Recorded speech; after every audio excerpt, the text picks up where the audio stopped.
Is actually, as seen on TV, is the only retailer on the panel. The way we divided the panel is we have one retailer, we have two traditional experts, and then we have one digital expert, and you'll understand as they introduce themselves.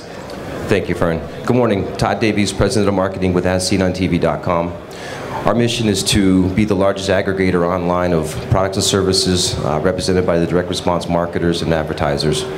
And we try to be the one-stop location for as many brands for customers to come through and then return. We have a 20% return rate on our site.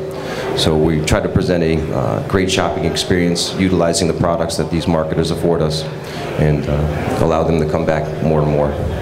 And Bala from Telebrands. Good morning, Fern. Thank you for moderating this panel. This is going to be a fun session, and hopefully the experts that we can provide you some information and education as to how you can be successful. My name is Bala Youre. I'm the Executive Vice President at Telebrands. We've been in business for about 29 years. The As Seen on TV logo that you see at retail originated at Telebrands, and back in 1989 was our first launch of successful entry into retail, and now it's become a worldwide phenomenon. And Pet Egg was one of our big successes that continues to be a very strong item. And we constantly keep coming up with innovative products that deliver solutions to everyday problems at very affordable prices. And we've been very successful, and I'm here to share some of our success stories with you. And Dawn Dumont from the Dumont Project is the expert on digital that we're fortunate to have here. Hi everyone, my background is in a decade of digital direct-to-consumer marketing. Have been in the traditional space, cross-channel integration for over 15 years. Have been a partner of building and successfully selling for major advertising agencies, and planned, placed, and tracked over $3.2 billion in TV media alone. So I'm coming today, focused today specifically on digital and mobile and the integration of all those channels and how they work for people who are coming to market for the first time and how they grow. And we have Steve Haru from Hampton Direct. Did I pronounce your name right? Yeah, you got it right. Thank you, Fern, for having me today. As CEO, founder of Hampton Direct, been in business not as long as Telebrands since '95. Originally, we started as distributors to catalog, and we're pretty product-driven company, and eventually started selling to the home shopping companies, and which led us in 2005 to DRTV. So some of our brands that you may recognize are Pajama Jeans, Total Pillow Furniture Fix. So hopefully that you guys will get something great out of this panel today. And during the next 40 minutes, we're going to present some different case studies. We're going to take you through inception to fruition. But please jump in, ask questions. We want to make sure everyone has a different initiative here. Everyone has a different retail kind of question, and hopefully we're going to go through all of them and take you through everything. So everyone knows what retail is. The big box, the mass, the drugstore chains, the grocery, the digital, and home shopping. Okay, what are the keys to a successful retail launch? Do we use brokers? Do we try it ourselves? Or do we use marketers like we have on the panel today? Steve, why don't you start and talk about the option of using a broker versus using a marketer, and what's the best way for a consumer or an inventor to take a product to market? Absolutely.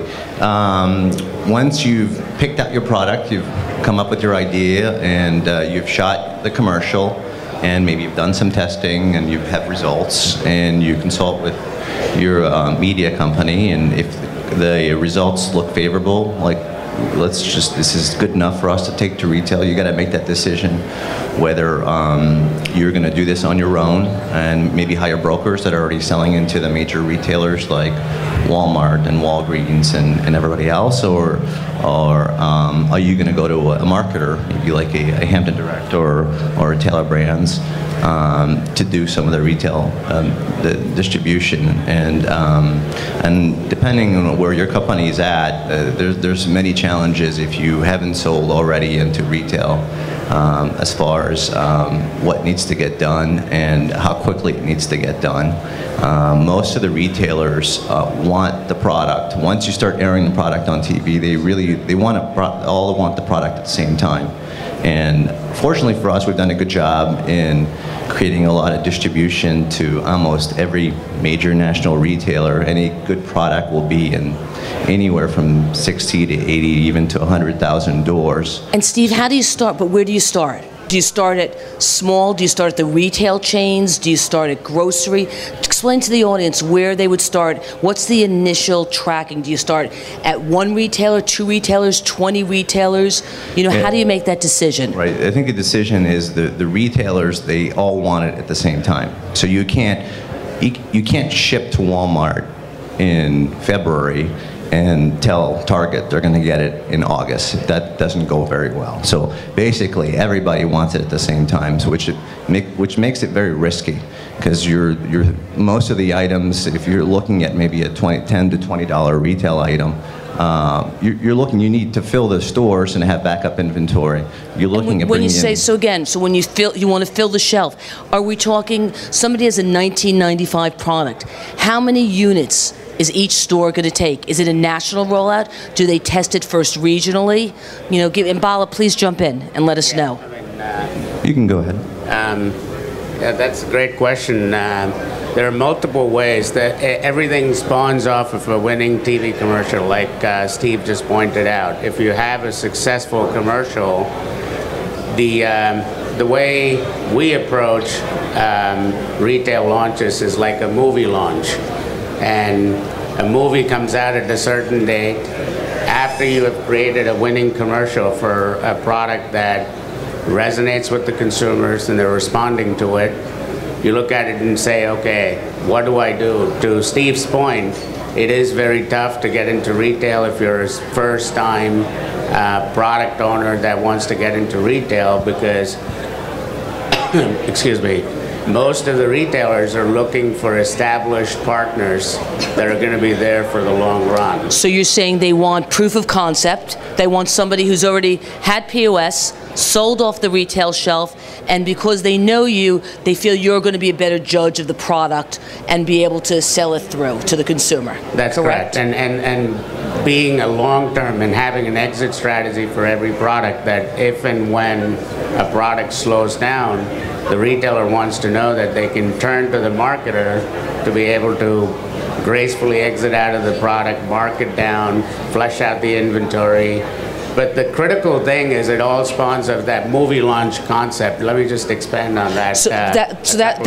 That's my first question. We've said DRTV is a driver, but what happens when a person has a product? How do they even begin? Do they bring it to you first? You both said something very interesting. You both said, well, first you test it, and then you know you have a hit. How long do they have to sustain that hit? How long till they take it to somebody like yourselves? Or would you prefer that you get the product from the beginning so that you can launch it immediately and use DRTV as a driver? And then obviously we're going to talk to Dawn about when does digital get involved? Is digital involved from day one also, as TV is? Is it working cohesively together to optimize to bring the most success possible? Right, so there are two ways to approach this. The first is, if you test it yourself, it takes a certain amount of investment after you've come up with the concept and a prototype and product that you can ship. If you don't have the infrastructure or the financial resources, then you would come to somebody like us and say, here's a product that I've developed. I've not done anything. What would you do with it? We're very selective because we're testing about 3 to 5 products every week. And so talk about success. We taste 3 to 5 products a week. What kind of success ratio are we having from those 3 to 5 products? It's gotten progressively challenging, and I keep telling people this. Getting a DR consumer to respond to a short-form commercial, I have an analogy. I say it's like pulling tooth, because you have a 2-minute commercial that you want to convey a clear, concise marketing message to the consumer to respond, and you got to get her to get off the couch, get her credit card, pull her wallet out, get her credit card, dial that 800 number. that is like pulling tooth within that 2 minutes. Now, she is not a captive audience. She is just watching whatever program that she is watching, and in short form, all of a sudden, the commercial pops up for the pedic, and she says, oh, that's a great concept. If she does not get sold within a minute 35 into that spot, she does not respond. And so, but one of the key things that we talked about before, over the years, over our 29 years in business, we found that only 10% of the population responds to TV. The other 90% wants to touch and feel a product before they buy it. So it's interesting. It is. So Dawn, tell us quickly, you're starting a TV campaign. When does digital get involved? So I think Sensa, has everyone in the room heard of Sensa in the room? Sensa started out as a digital channel play, not TV at all. And there are many others that are moving in that direction where they start out in the digital space because the cost of investment in terms of risk to create the commercial, risk for the media, is just so much lower from a startup standpoint. But when do you go, to address your question, when you go into digital is, we build all of our campaigns digitally first, and then we launch TV, and we do all of our test marketing. If you look at P&G and Unilever and other J&J brands, all of them do their test mark messages and offers in digital before they move to television. So again, it's about a lot about production and costs of production and startup. So it does start digitally.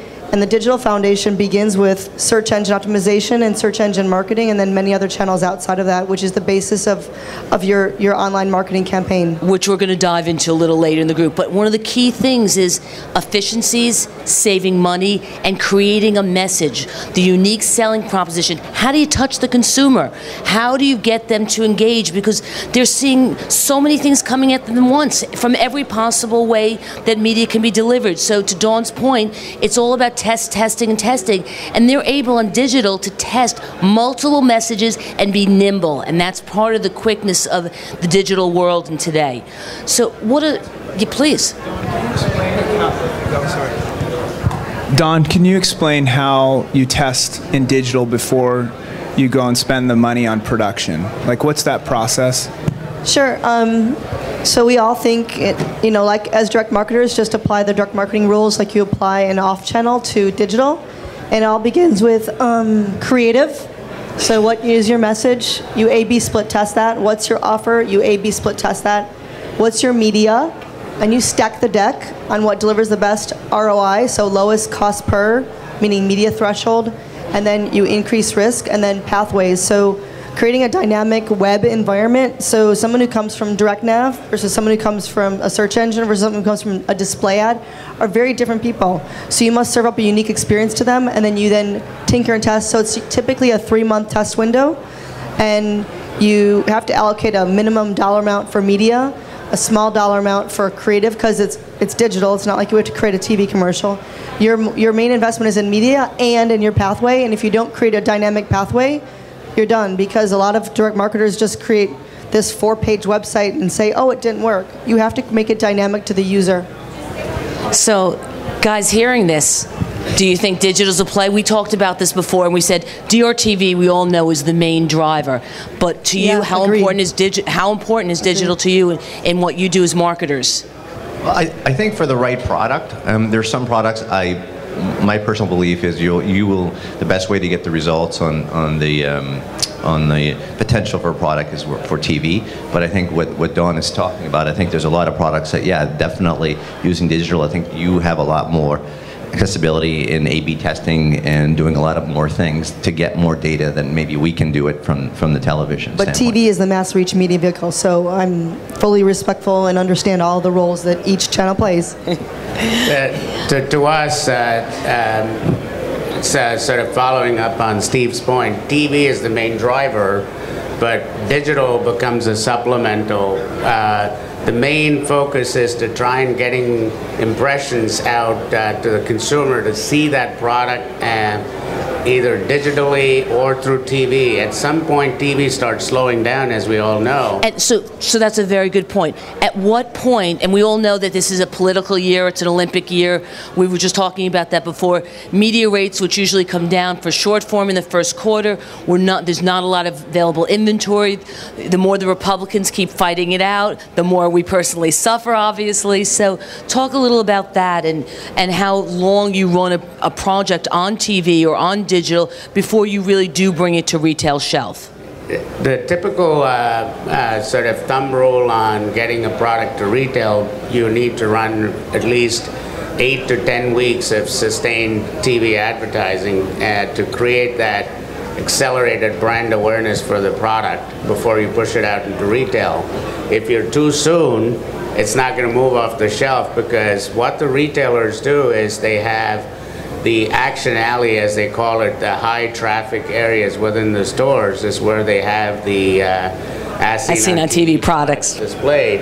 And so when the consumer, when she walks by, if it does not trigger a recall for her, she's not going to respond.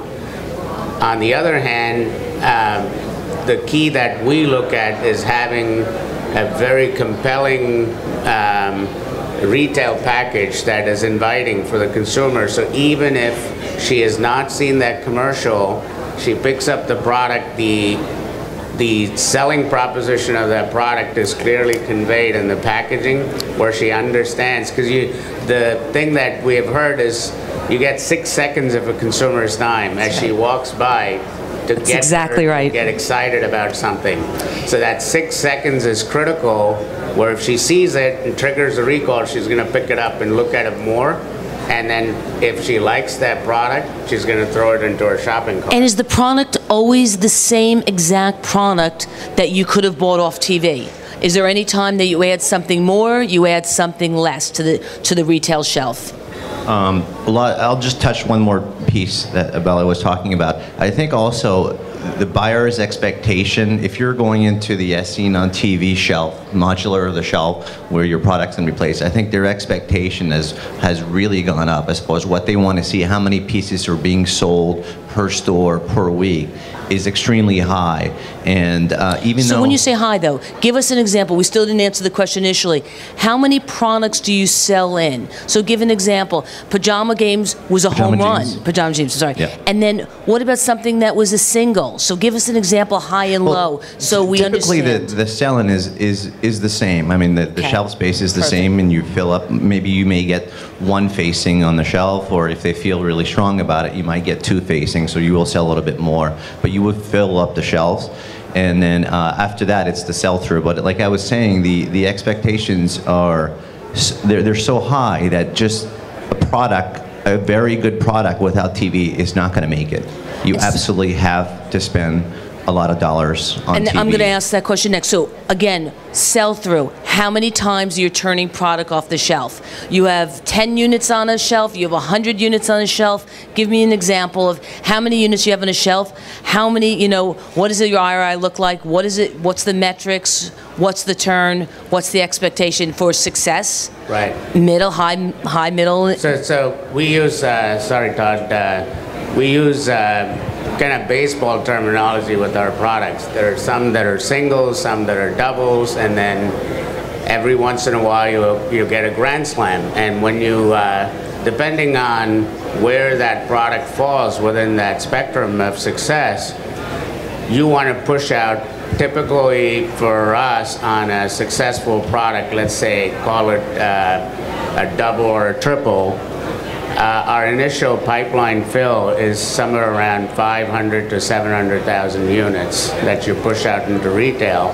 Make the commitment to bring that inventory to maximize. The key is... So let me say the numbers again. You're saying 500,000 to 750,000 a year. If it's a very successful if it's a home run product. No, initial, that's for the For the initial. Okay, for the initial. Pipeline. We're hearing that, the initial. So what is that's, we're saying that's in the first year. Over the lifetime?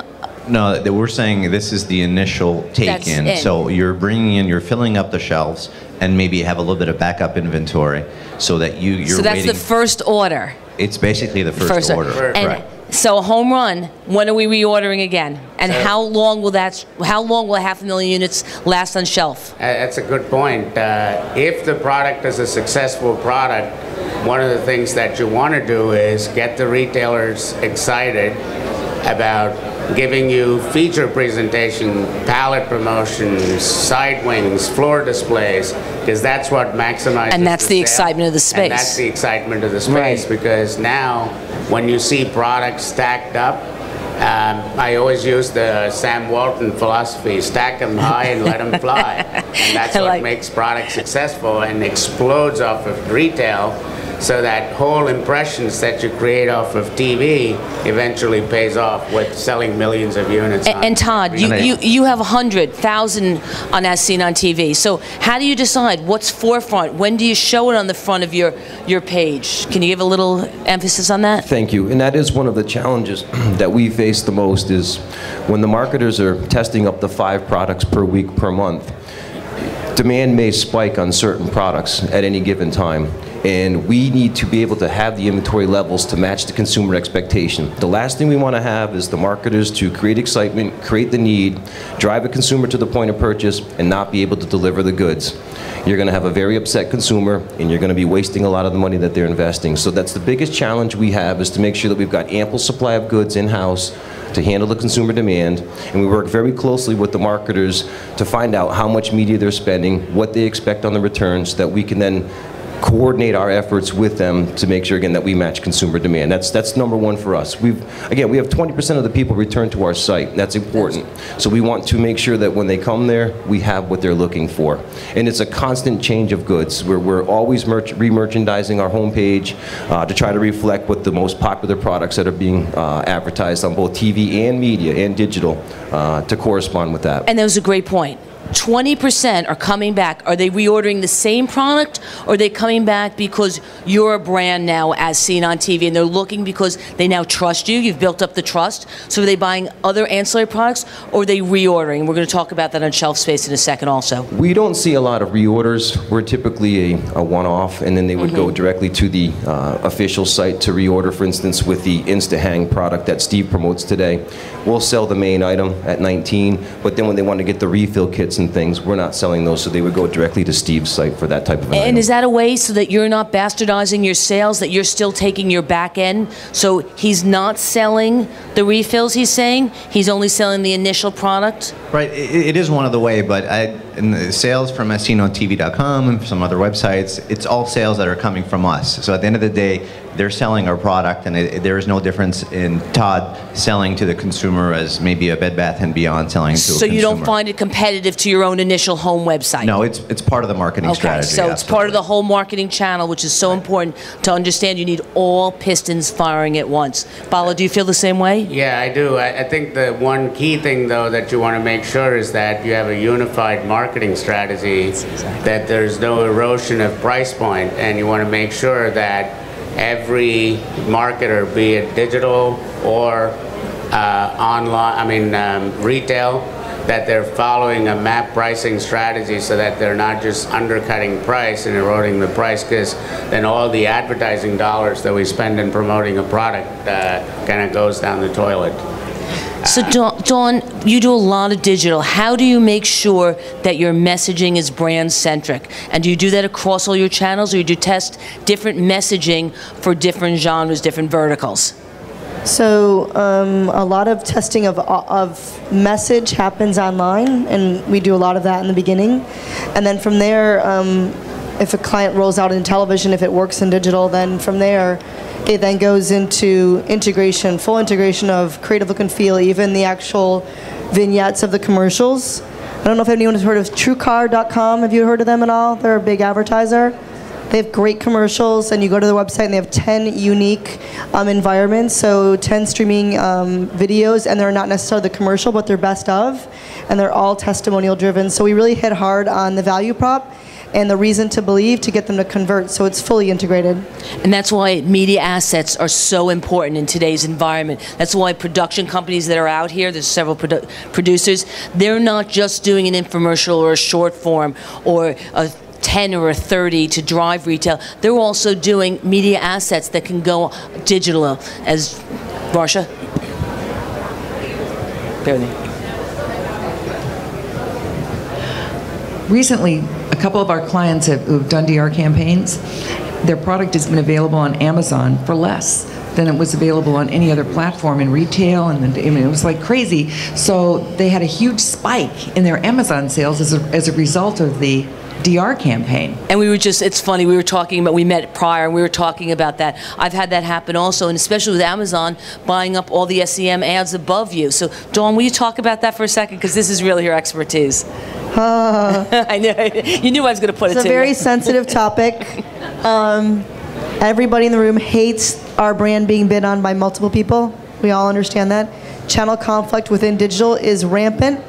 Google will allow anyone to bid on your term as long as they're selling your product. It doesn't matter. Even if they're selling gray market, it does not matter.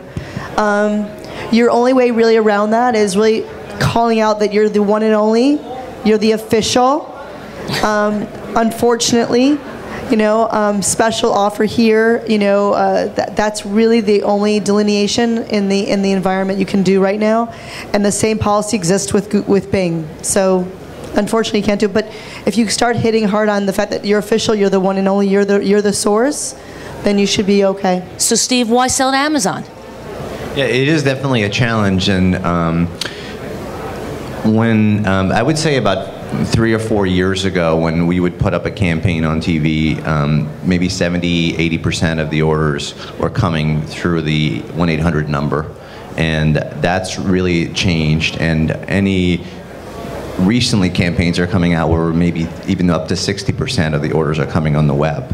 So the web has become a really important part of our business as far as taking in orders from the advertising on TV. And when we've got websites like Amazon who come out on top and drive and get your orders, basically, you're on TV, you're getting the consumer there, and I'd say about 30–40% of the people do not search on, do not put your URL in Explorer. They will go into a Google or Bing. Actually, 45%. Okay, there you go, 45%.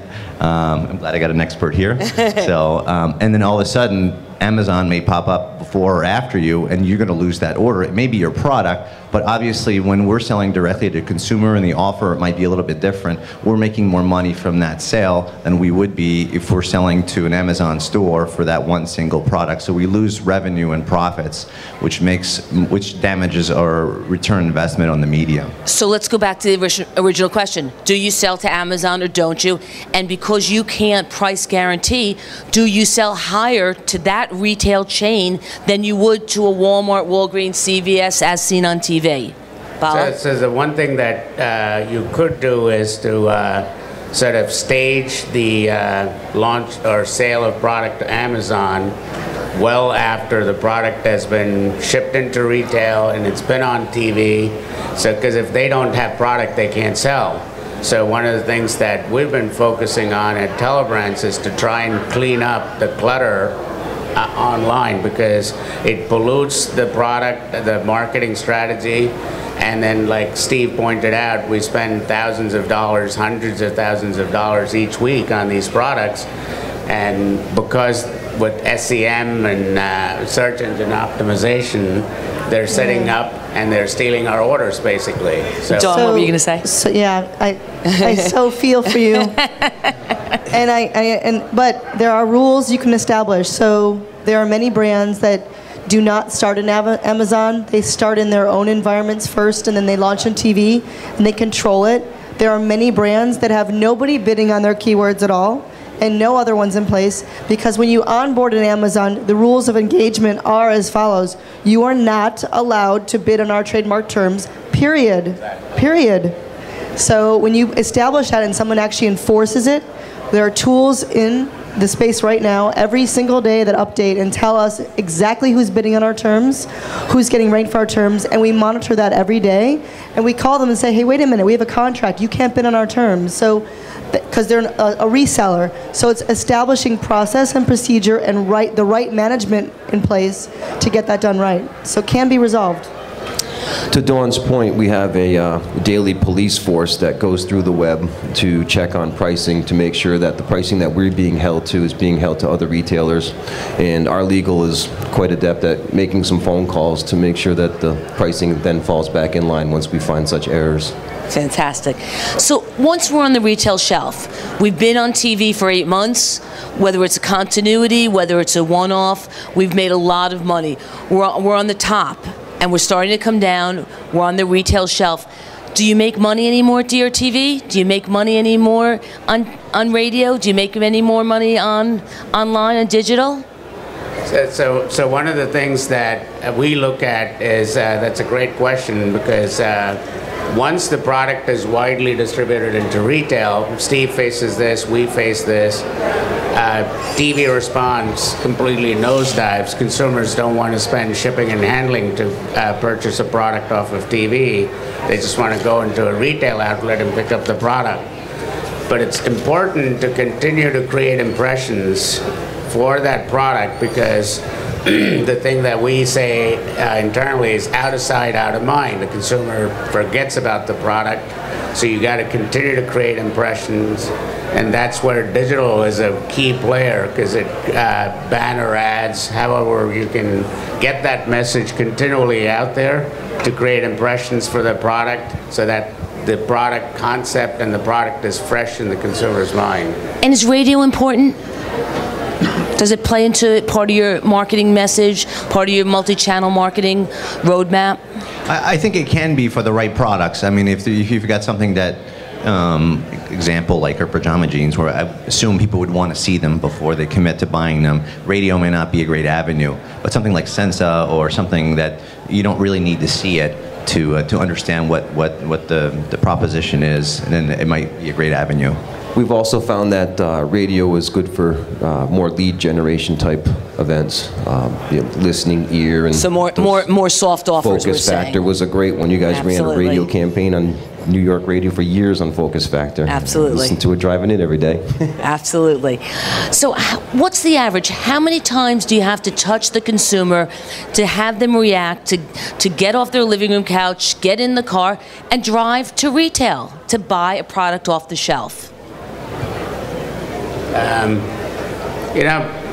don't know if you can have a set number to drive retail, but it is a challenge, but you need to continue to cost-effectively advertise media dollars, PIs. I don't know if the audience knows what a PI is. It's a per inquiry.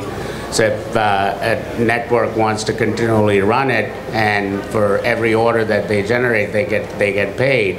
So find ways to continue to create impressions, use digital marketing, banner ads, SEOs, the whole slew.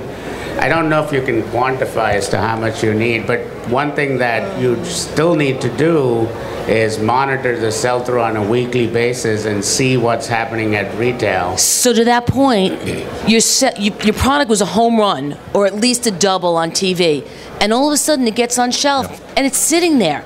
All of a sudden, how do you decide financially, when do you move it from $100,000 spend to a $200,000 spend, whether DRTV is primarily, whether digital is the other 30% of your spend? How do you decide, and what's the makeup of your media spend? This is when reporting gets really important. Obviously, if you're not in retail and you're got a triple or home run and you're making money, you're not worried about losing money, so because you're making money. But the moment that you do have full retail penetration and you start to see a decrease in response in your media, and as Bella said, you got to keep spending the money to drive the how sales much? through. Give me a number. How much does it take to spend to move product off the shelf?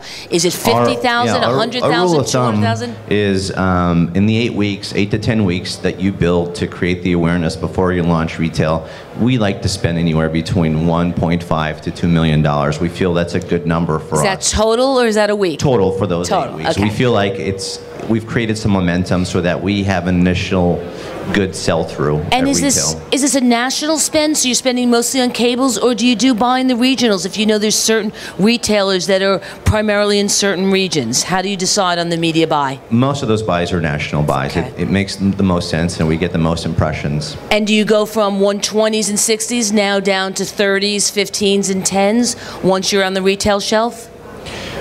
That will come a little bit later. We will run 60s and 120s. We'll start out with the 120s, where you get the extra 60 seconds to show all the great features and benefits of your product. Once the product has been running for maybe 6 to 8 weeks, we might introduce a 60 second to have more impressions. And but once you're into retail, definitely the results change pretty quickly, and you got to have all your reporting buttoned down. So we're constantly monitoring how much money is being spent on the media, how much money is being lost on the media, and we're constantly talking to the retailers, going back and forth and getting their POS data, meaning how many pieces did they sell the week before, and we put that against what we have lost on TV to make sure that it still makes sense for us. And sometimes for us, it's, you know, the more you spend, the more you lose, the more we might sell at retail and make it back, so you got to find the sweet spot where that is. But the other key element is you got to keep the buyer happy as well. For you, your best bottom line may not be the best situation for the retailer. For the retailer. So it's a fine. Let's talk about that in a minute. So we're going to talk. Go ahead, Don. I just want to get your insight, because I know you guys are from two separate companies. Is that the numbers, the 1.5 to the 1.2 to 1.5, all national cable, 60s and 120s?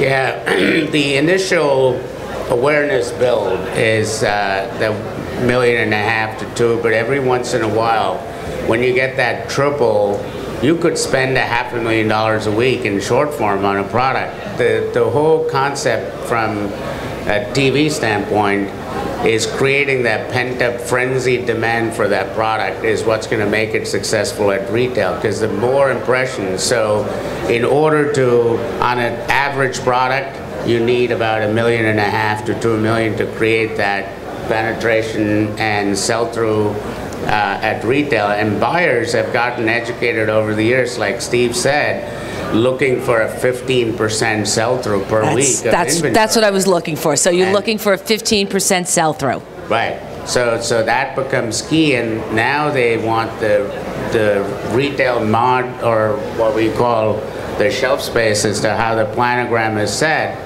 constantly refreshed with newer items. So it becomes more challenging to make sure that you have enough inventory to maximize. We always say there's a small window of opportunity with every product, and as soon as that window is open, it starts closing. So we want to try and push as much through. And does the retailer, do they care about a repeat customer? You know, you constantly say we're putting new and exciting products on the retail shelf. How long does a product sit on shelf? So the average planogram set at most retailers, they'll refresh it twice. Some of them do 3 times a year. Okay.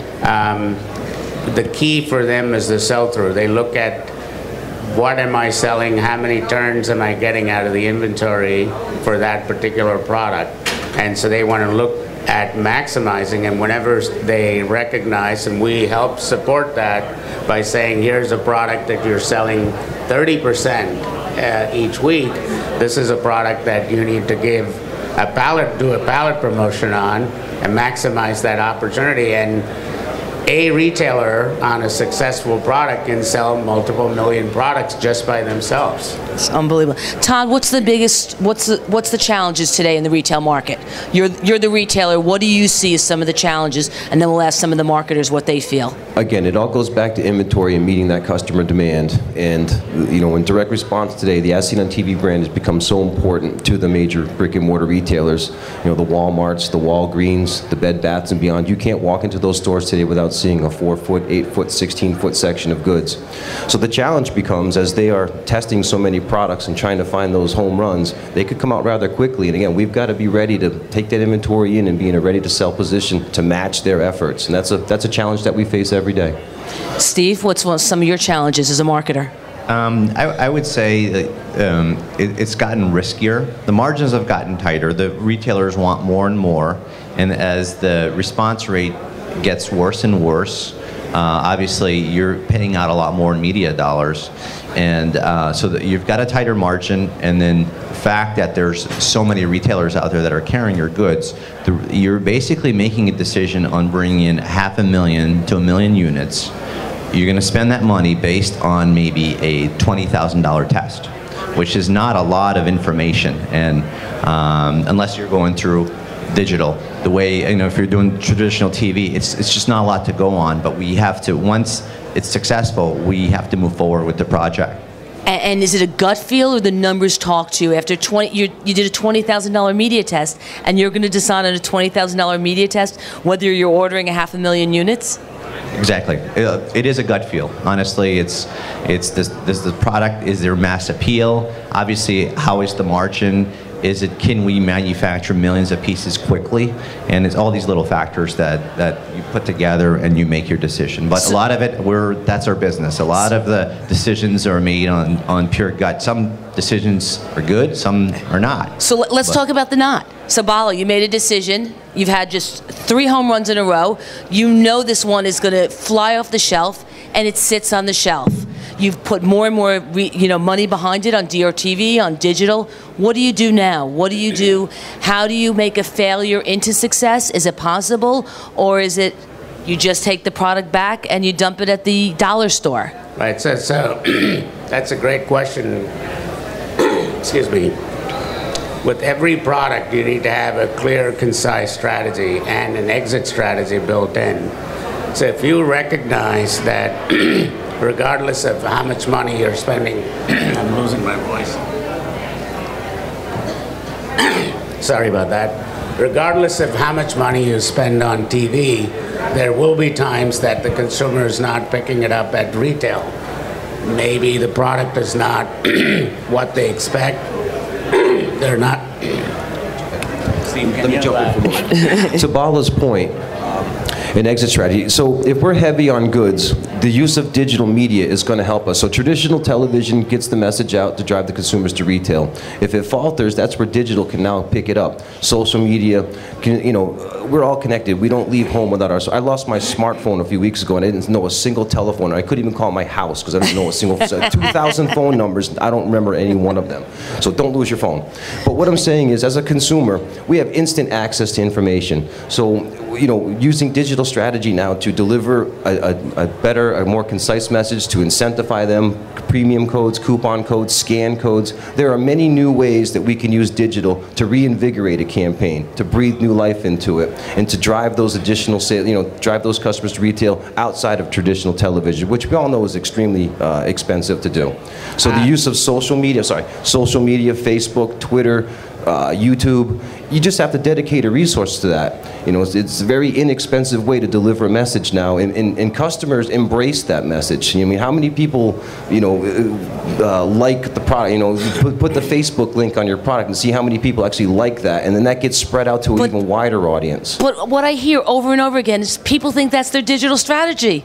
Okay, I have 5,000 fans, and I'm going to push to retail. I have 10,000 likes. So Dawn, talk to us a little about the emerging engines. Talk to us about what's happening in digital media today, what you see happening. We come from heritage to now, and what you think the future is going to be for a few minutes. So, as I think most of you know, I started in digital in 1999, and I'm very involved in all the alphas and betas within Google, and am very embraced, and I'm a direct marketer at heart. So while brand is very important and key, it's all about ROI and response.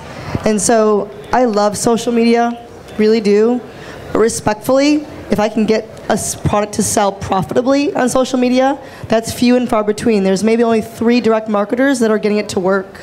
Shoe Dazzle's one of them. Understood. And a few others. But of all these products, they're just not social media products. But to answer your question, Fern, it all begins with laying your foundation. And it starts with go after people who are actively looking for a solution or a product, not necessarily your brand. And that starts with search. Search is very much the parallel to using a Yellow Pages. They're actively searching for a product and a solution. So start with the best ROI, and then layer your house in terms of online marketing and layer in other channels, specifically email list rental. Women love email. Let's not forget that. It responds, it converts. They read it all day long. They have time. Outside of that, then you have demand-side platforms, you have contextual advertising, you have retargeting. I'm a huge fan of retargeting. Can you explain a little to the audience, what is retargeting? Explain a little so that they understand. Sorry. You know, we all wish we had your knowledge, but unfortunately we're all laymen, including me. So please talk to us a little about that. Thank you. So there's, in the last 2 years in digital, something called a demand-side platform. And it's aggregated 40% of all advertising, banner advertising online. And what you can do is you can go into these tool sets. One is called Turn, Trigget, Invite Media, Google owns. You go in and you layer in what targeting you want to do, and you target those people. And you can target people who have visited your site or visited your competitors' sites, more importantly. And you can serve up ads to them on the networks that they visit within the demand-side platform. So it's a piece in your online marketing house, not the only one. It's sexy, but again, it's about scale. So it's about building your portfolio. So did I address that question? No, I think that's a great question. So I'm sure people out there are wondering, you know, you go all of a sudden to something and you see an ad from something that you just had interest from 24 hours ago. And that's what Dawn's talking about. It's the geo-targeting. It's being able to literally dive down in and be able to segue in to your exact consumer and know who you want to target. And you're buying and spending dollars that are associated with exact targeted marketing. It's so key to this business, and people need to learn to do that and talk to the Dumont Project a little more about this. And the other areas I think are important is that everyone keeps thinking of search, like those paid ads on Google, as just search. There's desktop, which is your PC or your Mac, okay? There's tablet targeting. I see a lot of tablets here in the room. And then there's mobile. And what's really interesting, especially in the last 6 months, there are so many campaigns going on within tablet targeting and mobile targeting, and it converts better than search. Better, 3 times better, especially for luxury items. Anything over $40 to $50, you need to have separate campaigns, not just for desktop targeting, but for tablet and mobile. And your website needs to be enabled to configure to those. And a lot of sites that are out there right now are like, oh, we're mobile enabled. No, you need a mobile user experience, and you need a tablet user experience, and you need a desktop user experience. Remember, the easier you make it for the consumer, the more they're going to purchase. It's all about a sense of ease. Let's talk a little about mobile and couponing. I don't know if you're using coupons in your marketing efforts, but mobile couponing is going to be, it's begun to be the way of the future. Can you talk about that a little, Dawn? Well, Google just released this yesterday. They have a whole e-commerce retail blog. I'm happy to send you guys the link. But 40% of all transactions that happen within mobile in the holiday shopping season came through a mobile search, not just mobile banner ads. Amazing. Mobile it's amazing. search. So you have to configure your campaigns to mobile search besides just desktop search. It's unbelievable. It's What is that URL? It's Google retail blog. Just Google it. And then Google Keyword Insights is another one. Let's talk about financials, because everyone always wants to know what's the return on investment. So talk a little about the return on investment, what a single looks like in the millions, what a double looks like, and then what the Grand Slam looks like. The return on investment, again, is the key. Is on a single, it makes it that much more tighter because you have to run a tight ship to make sure that you're not bleeding across any aspect of the business. You want to make sure that the inventory is efficient and your media is efficient. When you have a major home run, that's where you try to say, okay, pull out all the stops, get as much inventory as you can. And how do you get them to rush the inventory? You've taken a bet. You thought it was only going to be a single. You ordered 250,000 units because you weren't sure about this one. Your gut didn't talk to you both. So what do you do then? How did you fly them in? We always hear about the slow boot to China. What do you do in those instances? That's a great do you cut question. your margins? Yeah, that's a great question. If you sense that a product starts out as a single and then starts showing life at retail and becomes this potential monster, you need to be able to react to it and look at that information and say, how do I capitalize, how do I maximize on this opportunity? And the fearful word that we use sometimes is fly some goods in. You need They love that slow boot to China. You need to be able to continue that the sales momentum at retail, because if you go 2 to 3 months without inventory on the shelf, the interest in that product is gone, it dissipates. So that's where the fearful freight, air freight comes into the picture. Absolutely. So what kind of reporting tools? We're leaving them with something. What kind of reporting tools do you use to measure your metrics? You know, we know IRI, but what else do you use? And do all the retailers report into you? Right. We not all retailers reporting to us, but we figure we capture about 70 to 80% of the product sold for the previous week, and we basically have extensive spreadsheets where we'll put all these numbers into the spreadsheet, and we've got other spreadsheets where we've got all the DRTV results and how the return on investment did for the previous week, and we basically blend them together and see whether it was a positive cash flow or a negative cash flow, and we try to increase the profit as much as possible, whether it's increasing or decreasing the amount of media that we're buying. Any last words, Todd? I wanted to mention earlier that when they're testing products and going, the singles, the home runs, the doubles, one of the things that we manage effectively is backorder. One of these campaigns may take off. We could collect thousands and thousands of orders before the inventory is in. So we have to effectively manage our backorder, and we do such by communicating. But to that's those an interesting customers. question. So now we're talking backorder. How long for those? Let's call it 1,000. You have 1,000 backorders.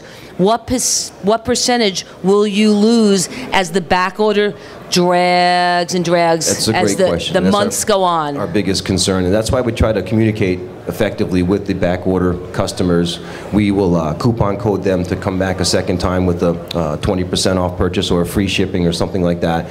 It's all about incentivizing. You're definitely going to lose a couple percent. You're going to get people who cancel because they want the goods. You're going to get credit cards that fail during that period of time. So there's a small percent in there. But again, we try to fight that by communicating effectively and incentivizing them to come back, and that's where that 20% repeat comes back in. Exactly. Bala, any last words to the audience? Yeah, I think the one thing that we have recognized in our business, you need to confront the brutal facts. If a product slows down, to your earlier question, if a product slows down at retail, the exit strategy we talked about is marking down, getting that product off the shelf, because you want to infuse excitement into that product, even if it's a 50% markdown that you need to support, and get that product off the shelf, because if you don't, that product eventually is going to come back as a return. So you're better off looking at the numbers and saying, okay, this is the time to cut my price, get a markdown going, and move that product off the shelf. Absolutely. Dawn, any last words on digital? No, I think I'm good. Steve? No, I would just say, I think, we're in this industry in direct response. It's fascinating.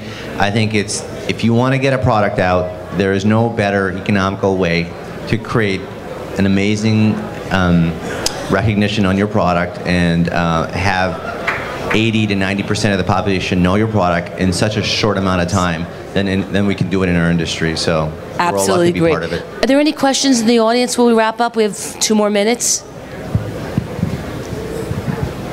Don, when you test on digital, Sensa is actually was on my panel yesterday, and he talked Yes, about. I know Jeff very well. Yeah. So, how close is, once you figure out the right everything online, how close does that parallel TV? And do you actually test it again on TV to see if, in fact, your tests on digital were the same as television? Your question was, how do you test? Once you've tested and you've done your A/B splits. Once we've validated the front end experience to conversion, right? Then you go out on TV with what the best of what you found on digital. Right. Do you ever A/B split again on TV just to reconfirm it? Sometimes we do. If it's just the results are just so like this doesn't make sense. Most of the time we don't, because typically what makes people respond, it doesn't matter what channel they come from, they respond. And it's seeing the same messaging over and over again. Yeah. You have to really dive in and say, this is the message that I'm hanging my hat on. So we'll do a lot of creative testing on radio and digital first, but once we get to DRTV, it's so expensive to keep testing over and over again different messages. I think one thing I'd like to have you leave with specifically is that digital isn't just search, it isn't just affiliate. A lot of people in the audience here, you know, yeah, performance-based is great, but if you don't have a command for all the metrics that move your business, the primary KPIs like the front-end click-through rate, the conversion rate, percent new versus return, source of traffic, direct nav, organic, etc. If you don't have all those metrics and a clear BI tool, you don't move into affiliate. Affiliate's like way down the funnel, not as you launch a product or even in month 3. You layer that in way down the curve. It's all about road mapping. If I haven't heard Dawn say that once, she said it 100 times. It's laying out the roadmap. Quick question. You talked earlier about driving media at a loss to drive retail. Do you use any tools to measure your point of sale combined with your TV to get an overall MER so you can make strategic decisions there about what's too much media, what's not enough, and at what MER on TV? That's a great point, Sean. The key that you want to make sure is that you're looking at the sell-through numbers on a weekly basis. Like Steve said, about 80% of our customers report into us as to how many units they move. So when you're subsidizing and running TV to drive that retail, you want to look to see if it is effective in moving the needle in terms of an increase in sell-through. And that's when, if you see that the TV is not moving the needle, then you realize that you've reached a point where no matter how much you spend on TV to drive retail, it's not going to happen, because that's a key indicator. So I don't know if that addresses your point. Any other questions? Wait, bear with me. Take the microphone. Sorry. Thank you. Sorry? Hi. Have you ever seen any product reach critical mass strictly using a digital strategy on a $20 or below price point? I've seen many brands and products create huge businesses online and have absolutely nothing to do with offline. $20 products, not in the forefront of my mind, but there are many brands that were built online. I mean, let's not kid ourselves. Zillow.com, 25 million unique monthly visitors, huge business model. I could give you 25, 30 others that are very large companies, very profitable companies that only do digital. But I don't have one at the top of my head that's the $20 price point. Thank you. For example, if you get say a 2.2 MER on television, what percentage would you expect to get online, and what percentage would you expect to sell in retail? So when you say 2.2 MER, this is off of a TV? Off your television, yes. Yeah, I mean, 2.2, the key is, again, from a metric standpoint, 90% of the eventual business will come from retail. And off of that TV advertising, as Dawn pointed out early, there's that segment that is of the population that has gotten very comfortable ordering over the internet. And so some of our campaigns, we see 60-70% of the overall orders coming from the web. And those MERs are from a 3 to a 4 to a 5 at best. Yes. We have time for one more question. Dawn, I don't know it's my exact question, but I was wondering if you could talk about the young consumer, teens and 25s, and how they're using digital, and are they mostly using mobile, or what's your idea on that? We have a client that we're managing right now, all aspects of what they're doing, and it's targeting the tween audience and teens, so like girls or kids aged like 12 to 24. And we're running well over $1.5 million a month just in offline and not in retail. And then we're running all digital. 90% of our responses are going to the web, 90%. And within the digital channel, it's the same portfolio media mix. You know, they're heavy on mobile, very heavy on mobile. Social, they're being social. They're not purchasing through social.